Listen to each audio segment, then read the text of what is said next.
Hi folks, welcome to your first set of notes for Unit 4. We are going to be talking about imperialism this unit, and our question is going to be, how can a minority control a majority? So the purpose of this video is to really just get us acquainted with what the concept of imperialism is and how it was done. So your learning objectives for this set of notes are to define the concept of imperialism, and then to list and explain the factors that allowed countries who we'll see are a minority to colonize others who were a majority, right? There were more people who were being colonized. So, what is imperialism? When we're looking at context, we're going to be looking at a time period of about 1800 to 1914. And imperialism is also called colonialism. You'll hear those kind of talked about similarly. This is when a stronger country takes over the land, government, and or the economy of a weaker country.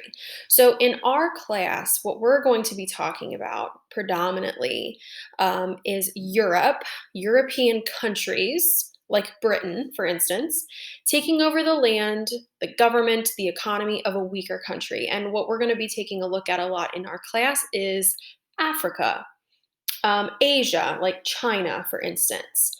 Okay, those are the places that we are going to be focusing on. Just some other basic vocabulary here. We're going to talk about colonies a lot.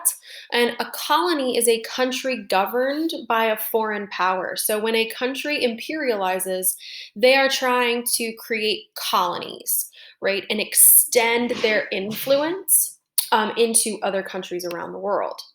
Now, the colonized are the countries that get taken over, the people that get taken over. So if you're looking at it like a win-lose situation, the colonized are the losers. They are the ones that are losing out, as we will see on quite a few things. And then the colonizer is the winner, the country that does the taking over.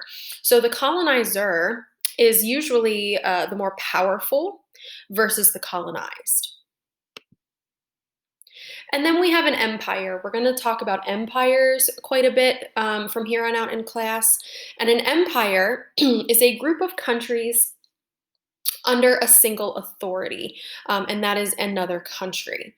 So countries during this time period are trying to expand their empire. They want to have as many colonies as possible to have the biggest influence around the world.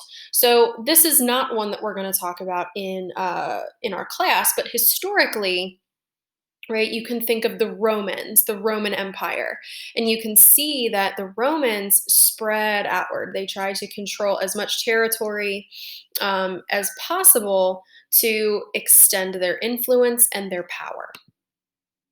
So, our next question is, how did this happen? How did countries manage to take over bigger countries and continents and their people, right? Because you have a small country, maybe like Britain, going over and taking large pieces of land, like from Africa. So, for this part of the notes, I am going to be focusing on imperialism in Africa. That is where we are going to spend a lot of our time in this unit. So, how places were colonized. There is a famous book written by a historian called Guns, Germs, and Steel. And these three things, along with a few others, are going to really summarize how these large continents were actually colonized by the Europeans. So, germs. Let's start there. Domesticated animals gave Europeans an immunity or resistance to disease that the native people did not. So, in Europe, there were different animals than there were in places like Africa and in Asia, for instance.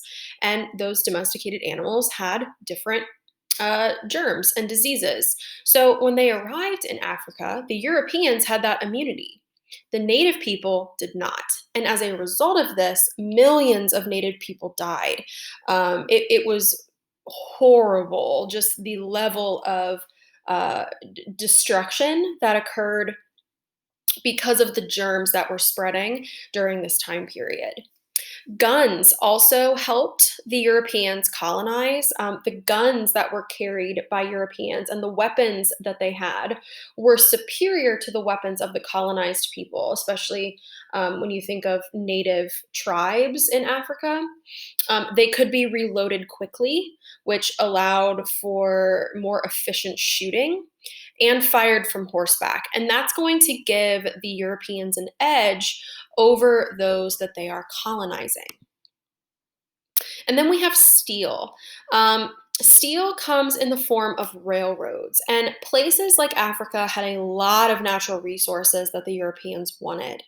Um, Now, Africa itself, as we will see in our next activity, it's a very, very large country. So the Europeans used steel to build railroads throughout the continent of Africa. And these railroads could transport materials over long distances. And part of that, the reason why we consider steel to be a way that the Europeans were able to colonize is one, they're building these railroads on the ruins of African villages. They're building them on top of what used to be homes of people. And they also forced the native people to build those railroads and mine for those natural resources. So it was a way to kind of enslave or force the natives to work for the Europeans. And then there were a few other factors as well, not as important as guns, germs, and steel, but there were a large variety of cultures and languages in Africa, and there still are. And this is going to prevent Africans from making a unified stand against European colonizers, right? If you don't have the same language, it's hard to communicate. So the Europeans learned about all of this. They figured it out and learned how to play different tribes against one another. They really kind of manipulated the people of Africa and of other countries and continents against one another to basically get what they wanted, which was land and resources and money, which we'll talk about in future lessons. So that is a very, very brief overview of imperialism. But your goals were to define the concept of imperialism and list and explain the factors that allowed countries, the minorities, to colonize others, the majority. Okay, so make sure to answer the questions in Edpuzzle and record them on your note sheet. Let me know if you have any questions, and I will talk to you soon.